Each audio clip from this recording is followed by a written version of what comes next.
A man stands alone in a quiet apartment as the city hums in the distance. Streetlights flicker on empty avenues. His phone glows in the dark.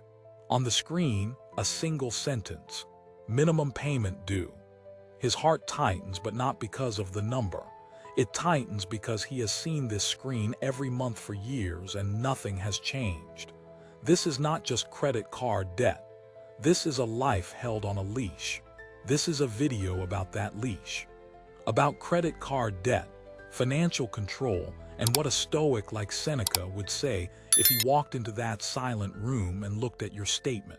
This is about a different kind of wealth mindset.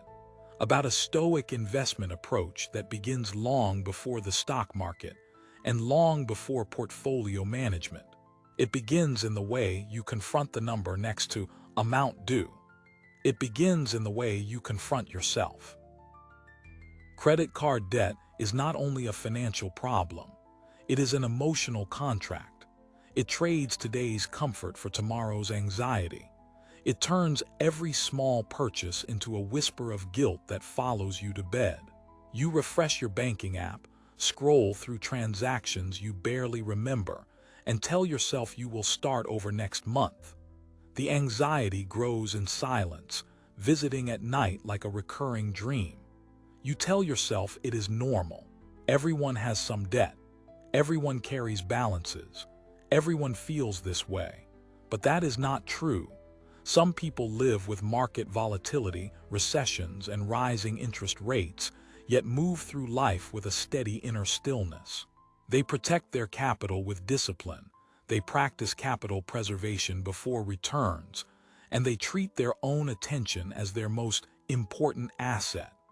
They know that financial control is first an internal discipline, and only later an external result. They understand something the Stoics understood 2,000 years ago. Money has power only over those who surrender their judgment to it. Seneca would not begin by asking how much you owe. He would begin by asking, who owns your mind? In this journey, you will move through a story of fear and noise into a framework of silence and clarity. You will see your credit card debt not as fate, but as a teacher.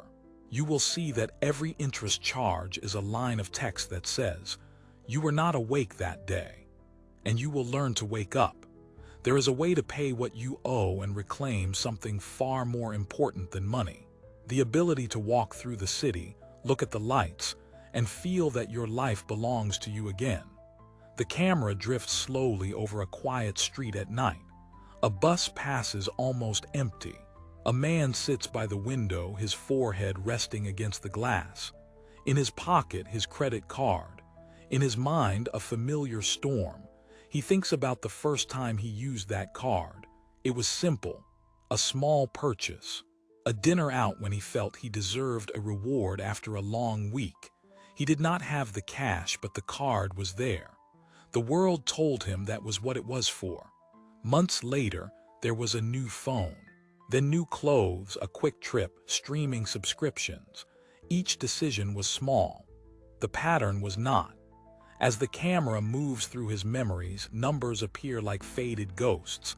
700, 1,236 0. Statements came. Minimum payments were made. The balance did not fall. It grew. Interest became a silent partner in his life, a constant cost of yesterday's comfort. Now when he opens his banking app, he does not see opportunity. He sees a wall. Market volatility appears on the news in muted colors, charts falling, anchors speaking about uncertainty. He feels the same volatility inside his chest when he looks at his own accounts. The external market swings are only an echo of his internal instability. When the market falls, he panics. When it rises, he feels greed. He dreams of a single investment that might erase his credit card debt overnight. He thinks of a Stoic investment strategy, but his actions show something else: emotional investing. No capital preservation, no emotional discipline. He tells himself a familiar story. If I can just get a raise, if I can just pick the right stock, if I can just survive this year, it will all be fine. The camera shows him late at night at his kitchen table, laptop open, searching for shortcuts. How to build wealth fast. Best credit card hacks. How to play the market. He is not alone. Millions sit in similar rooms asking the same questions with the same tension in their shoulders. You have likely felt this same anxiety when looking at your own bank account. The numbers are not stupid. They are precise. The debt is not abstract. It is specific. Each line on your statement is an event in your life. Each interest charge is the price you pay for a choice already made. You might feel a tightness in your chest when you think of your balance. You might look away. You might make a payment and refuse to think about it until the next month. But the story does not stop when you look away. It keeps accruing. The man's world begins to shrink. Invitations cost money. Money is something he owes, so he declines. He stays home. The city outside moves, but his life stands still. He begins to resent his work because his salary does not feel like earnings anymore. It feels like food for the debt. When he gets paid, the money flows out almost immediately. Rent, bills, minimum payments. By the time the credit card company has taken its share, the freedom he imagined from his paycheck has evaporated. He tries to ignore the shame. He tells himself others are worse off. Yet when he meets friends, he secretly calculates what they might owe. He wonders who else is carrying a quiet burden. The tension is hidden, but it is everywhere. Debt becomes not only a financial chain, but a social mask. He begins to believe a dangerous thought. This is just how life is. Cameras move from his small apartment to empty office buildings at night. Lights remain on, but the rooms are vacant. The scene feels universal, not tied to one country or one culture. It is a neutral city, a neutral life, and yet the feeling is painfully specific. This is the story of many people who confuse earning with owning, spending with living, and credit with freedom. Credit card debt turns into a subtle form of slavery. The world owns your time by owning your future payments. As the bus glides through the sleeping city, the man closes his eyes and imagines something else, a life without the monthly weight. He does not imagine luxury. He imagines quiet. He imagines opening his banking app and feeling nothing. No fear, no guilt, no rush, just clarity.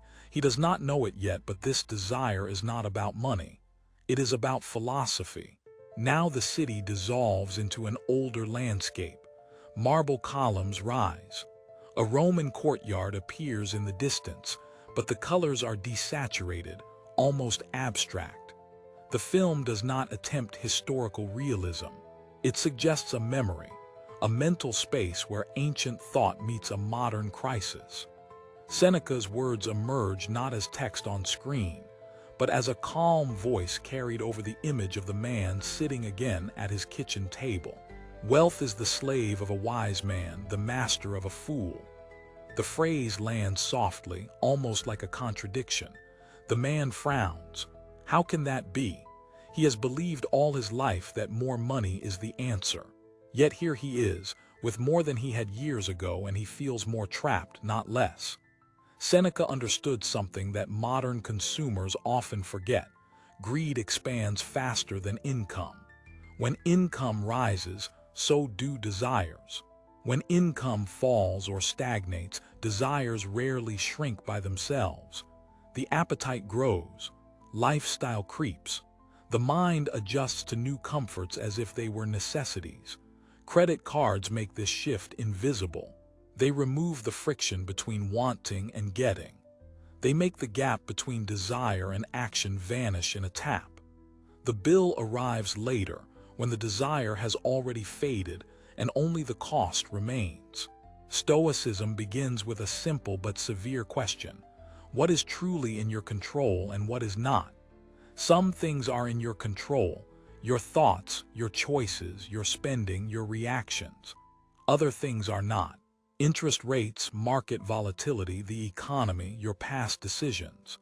This is the dichotomy of control.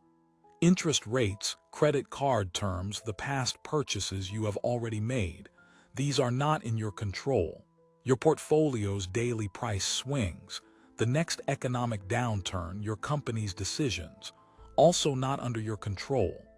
Your thoughts, your decisions, your habits, your spending choices today, your willingness to face reality, these are in your control. This is the line the Stoics drew, and it is the same line you must draw in your portfolio management, your long-term investing, and your daily financial control.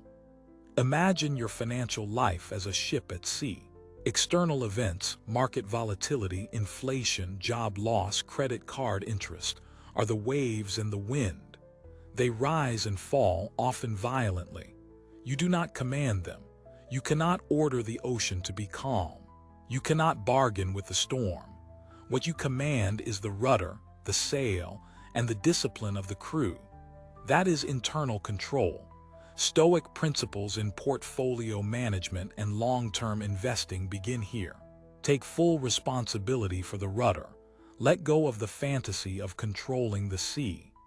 Credit card debt is what happens when the crew sleeps and the ship drifts wherever the currents push it. The card offers a tailwind today but locks you into a direction you did not choose. It promises freedom but quietly changes your destination. The ship moves, but not where you truly want to go. Seneca would say that it is not the debt itself that enslaves you. It is the way you think about it. A great fortune can be a great slavery, and so can great debt. The same chain binds you in both cases. Attachment.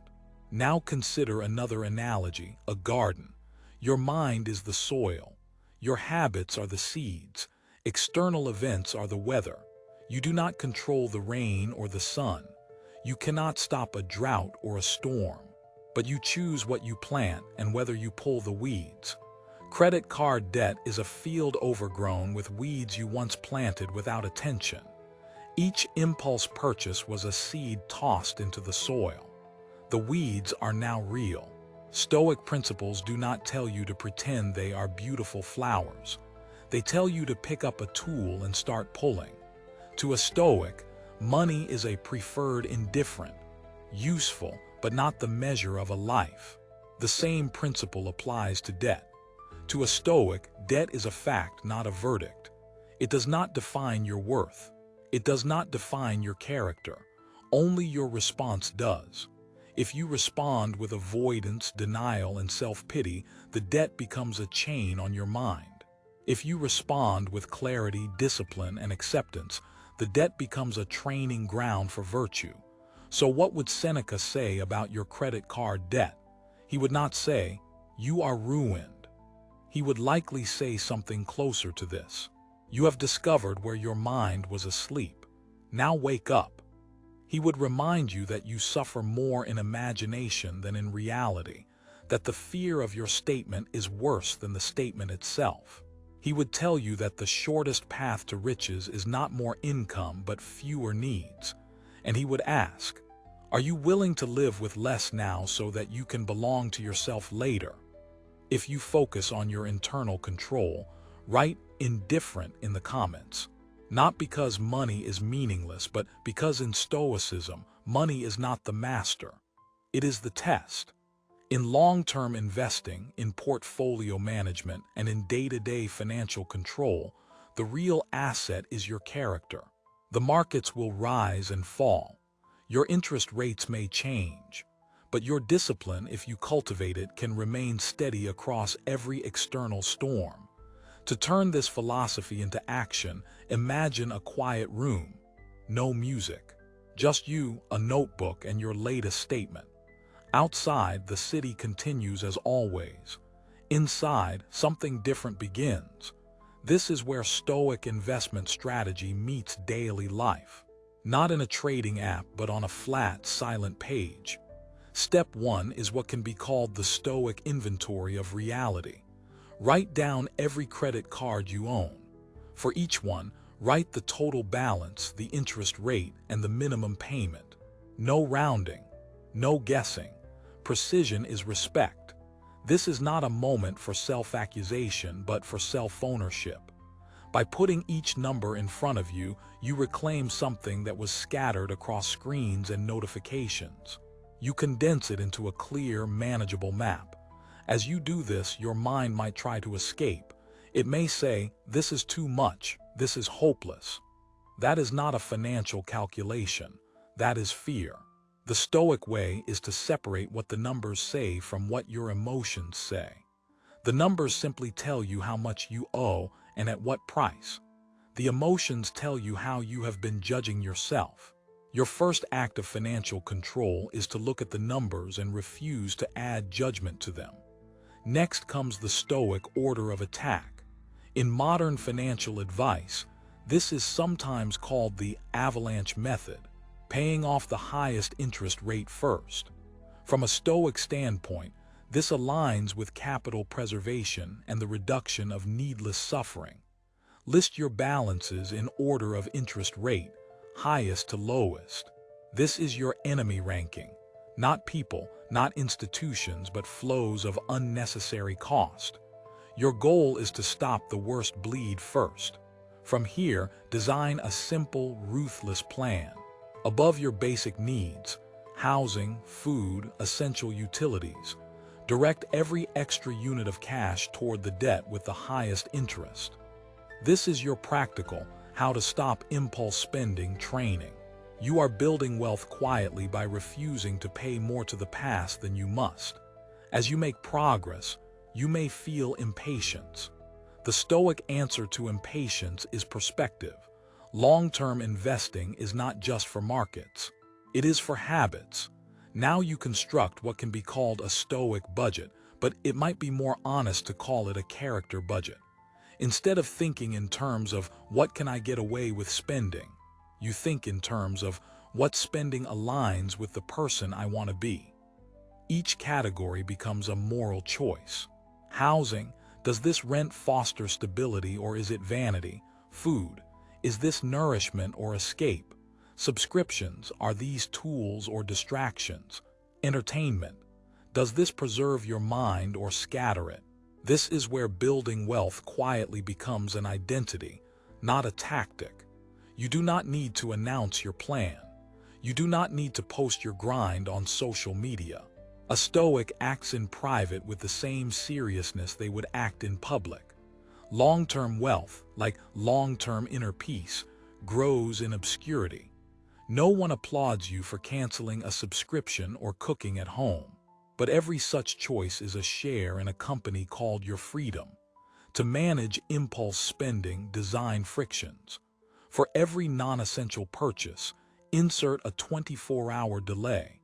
When the desire arises, write it down instead of acting. Ask yourself, will this matter in 1 week, 1 month, 1 year? This simple pause respects the Stoic priority of reason over impulse. The phrase, how to stop impulse spending, sounds like a trick. In truth, it is a moral practice. It is the daily choice to prefer clarity over intoxication. At this stage, you might be tempted to chase investments to outgrow your credit card debt. Some will look at market volatility and see an opportunity to gamble, hoping that one big trade or risky bet will erase years of undisciplined spending. But a Stoic approach to portfolio management and long-term investing insists on one thing. Do not build a house on fire. Until your high-interest debt is contained, every aggressive investment is a structure on burning ground. The first investment is in stopping the burn. When you do invest, whether in index funds, retirement accounts, or a simple savings plan, apply Stoic principles directly. Define what is in your control, your contribution rate, your asset allocation, your time horizon. Define what is not, daily price movements, recessions, geopolitical events. Practice emotional discipline by refusing to check balances daily. Schedule specific times, once a month or once a quarter, to review your portfolio. Outside these times, you accept that the market will do as it wishes. Your focus stays on your work, your craft, your relationships. Consider another practice, the daily financial reflection. Each night, take 3 minutes to write a brief Stoic-style journal about money. Ask yourself 3 questions. What did I spend on today? Which of those choices aligned with my values? Which did not? This is not a spreadsheet. It is moral reflection. Over time, patterns emerge. You see where anxiety leads to purchases, where boredom leads to scrolling and buying, where shame leads to overcompensation. You begin to adjust not just your expenses, but your identity. Seneca would remind you that true wealth consists in needing less. But in a world of algorithms and targeted ads, needing less is an act of rebellion. Every time you resist an impulse buy, you are not only protecting your balance, you are rebuilding your ability to say no. You are training yourself to be free in a system that profits from your lack of control. This is why Stoicism and financial control belong together. Both are about sovereignty. As the framework takes shape, inventory, order of attack, Stoic budget, impulse friction, long-term investing, you begin to feel something subtle. A quiet shift from victim to agent. You still owe money. The numbers may not have changed much yet, but your posture has changed. You are no longer looking up at a mountain, terrified. You are looking at a path, step by step, knowing that each payment is an act of alignment, not just obligation. The film now returns to the city. Dawn approaches. The streets are still largely empty. A few early workers move with purpose. The man sits once more at his kitchen table. The same bank app, the same credit card company, the same numbers for now. But his face is different. The tension is still there, but it is joined by something new, resolve. The system wants you busy, distracted, and numb. It wants you scrolling while interest accrues. It wants you thinking in terms of monthly payments, not total cost. It wants you believing that market volatility, salary stagnation, and credit card terms are the whole story. It wants you to think of yourself as a consumer first and a person second. The system wants you poor in the only currency that finally matters: attention. Stoicism makes you free not by changing your bank's policies, but by changing your posture toward them. It teaches you that debt is not a curse from the gods. It is a contract signed by actions, and contracts can be rewritten. It teaches you that external events, including every line item on your statement, are raw material for inner growth.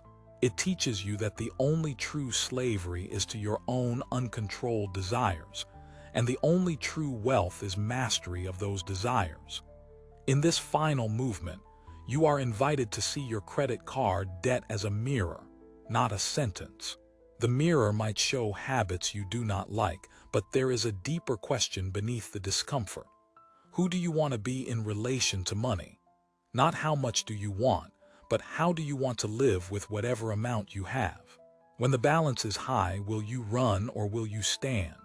When the opportunity for indulgence appears, will you act or will you pause? Picture yourself 1 year from now. The city is the same. The world is the same. Interest rates may have moved, markets may have risen or fallen, but you sit at the same table with a different presence. The credit card balances are smaller. More importantly, your dependence on the next purchase is weaker. You have cut subscriptions, reduced impulse spending, built an emergency fund, perhaps started long-term investing with humility instead of greed. You have practiced emotional discipline. You have become someone whose wealth is measured less by their card limit and more by their character. The theme of this video rests in a single sentence. What Seneca would say about your credit card debt is not a harsh condemnation. It is a quiet challenge. He would say that the chains you feel are largely forged in the mind. He would say that no interest rate is as destructive as unchecked desire. He would say that capital preservation begins with preserving your soul from the hunger for more. He would remind you that money, like status, is a tool. It can be used well or poorly. But in both cases, the decisive factor is not the size of the tool. It is the steadiness of the hand that holds it. The camera pulls back. The apartment becomes one window among many in the waking city. The man picks up a pen and writes a new plan in his notebook. He does not speak. He does not need to. The act is enough. There is no dramatic music, only the soft hum of the world outside and the quiet turning of a page. If you have listened this far, something in you refuses to live on autopilot. Something in you knows that true wealth is not noise, but clarity. Not display, but control. Not speed, but direction. That something deserves to be strengthened. Subscribe to Money and Stoicism to master your finances and your mind. Like this video if you seek true freedom.